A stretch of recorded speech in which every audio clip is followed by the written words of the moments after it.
મહત્વના સમાચાર સામે આવી રહ્યા છે બનાસકાંઠાથી। બનાસકાંઠા જિલ્લામાં કાંકરેજના ખીમાણા ગામના રોજ મજૂરી કરી પોતાના પરિવારનો નિર્વાહ ચલાવતો લાચારની વેદના આવી મીડિયા સમક્ષ। કાંકરેજ તાલુકાના ખીમાણા ગામના કાયમ શાકભાજી વેચી મજૂરી કરતા ગરીબ પરિવારને નેશનલ હાઈવે દ્વારા નોટિસ મળતા સ્વૈચ્છિક દબાણ ખાલી કરાતા આજીવિકા છીનવાશે। આમ ગરીબ અને લાચાર પ્રજા માટે સરકારી પડતર જગ્યા ઉપર પેટું રળવા વૈકલ્પિક વ્યવસ્થા કરી પ્રજાના હિતમાં।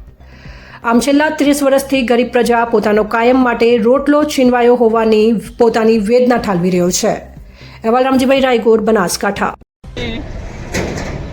સાહેબ 30 વર્ષથી એ સાહેબ રોજી રોટી રળતા હતા। સાહેબ અચાનક એ સાહેબ આ દબાણ આવ્યું અને સાહેબ અમે આ દબાણ આદેશ ગુજરાત રાજ્ય માર્ગ વ્યવસ્થા નિગમમાં સાહેબ એમની સાહેબ સૂચના મળી અને સાહેબ અમે સૂચનાનું પાલન સાહેબ અમે કરી રહ્યા છીએ। સ્વૈચ્છિક સાહેબ પાલન કરી રહ્યા છે। અમારે સાહેબ રોજી રોટી સાહેબ આ સાહેબમાં તો છાપરા છે સાહેબ, એ છાપરા સાહેબ હાલ ઉખાડી રહ્યા છે।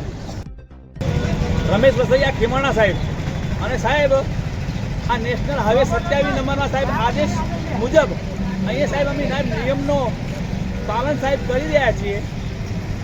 સાહેબ અમને નોટિસ મળી છે અને સાહેબ નોટિસનું સાહેબ પાલન કરી રહ્યા છીએ અને સાહેબ ઘણું દુઃખ થાય છે સાહેબ। 30 વર્ષથી સાહેબ અમે રોજી રોટી અમારી છીનવાઈ ગઈ પણ સાહેબ દુઃખ થાય છે। હવે છતાં સાહેબ અમે સાહેબ નિયમનું પાલન સાહેબ કરી રહ્યા છીએ।